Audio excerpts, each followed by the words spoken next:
was probably recognition of the impracticality of the independent district schools that resulted in their being placed under the authority of the newly formed Board of Education in 1894, which mandated use of the same calendar, textbooks, supplies, and uniform hiring practices throughout the township-wide newly formed Roxbury School District.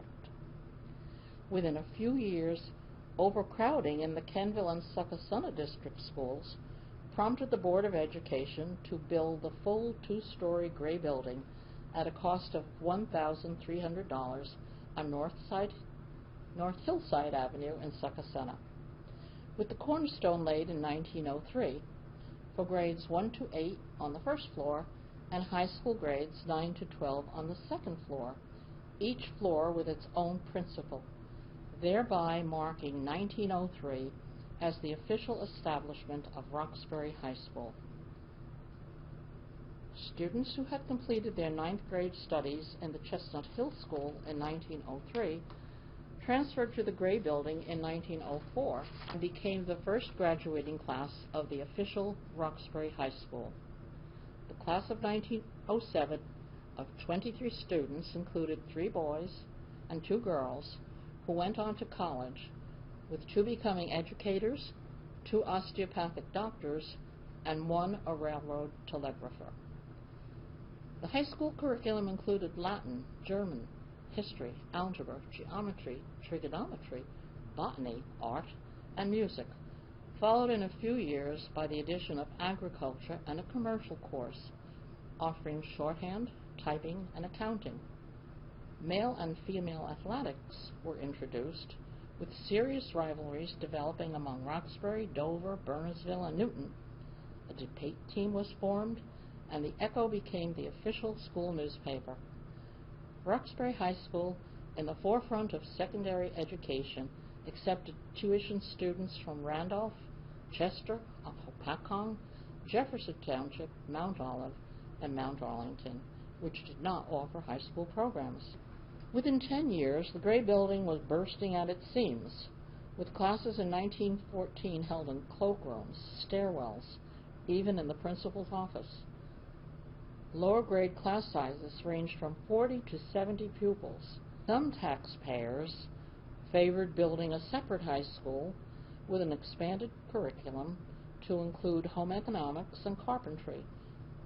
Male and female athletics were popular, suggesting the need for playing fields separate from the grammar school playground. An auditorium, gymnasium, and library were among the wish list of students, teachers, and forward-looking residents. In 1915, a $38,000 bond issue for construction of a new building was defeated by the public. A year later, however, the State Department of Public Education declared the aging district schools inadequate, which would require transferring displaced district school students to the Gray Building, which would mean the abandonment of Roxbury High School. After lengthy discussions and several referenda, the bond issue for a school for grades 7 to 12 was approved by voters who believed the school would be a positive social and cultural force in the community. Construction of the Lincoln School ensued in 1918 next to the Gray Building, with an auditorium, a library, and its own playing fields, including a baseball field because of baseball's popularity. One district school, the 1871 Lower Berkshire Valley one-room schoolhouse, survived until 1921, when the Board of Education replaced it with the two-room Lafayette School, now being considered by the Morris Canal Society as its museum. The 1871 school at 309 Berkshire Valley Road was converted to a residence, still in use today. The completion of Route 10 in the 1930s and increasing automobile ownership contributed to a population increase, creating the need for yet another school. By 1938, Lincoln School became a grades 1 to 6 school, and the Roosevelt School was built for grades 7 to 12. Described in the Roxbury Echo As symbolic of the finest trend in architecture and education, despite its inclusion of grades 7 to 12, Roosevelt School was considered the township's first high school, complete with a cafeteria.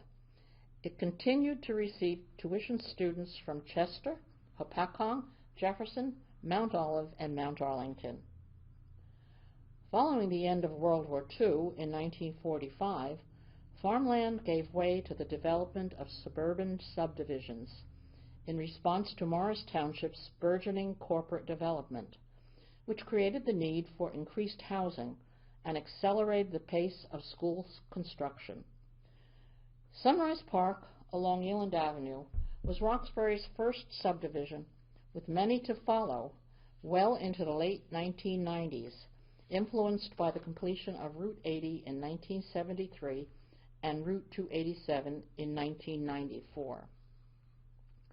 With the doubling of the township population from 5,570 to 11,400 in the 1950s, overcrowding had occurred in the Roosevelt School by 1955, resulting in eliminating tuition students, except those from Mount Arlington, a continuing tradition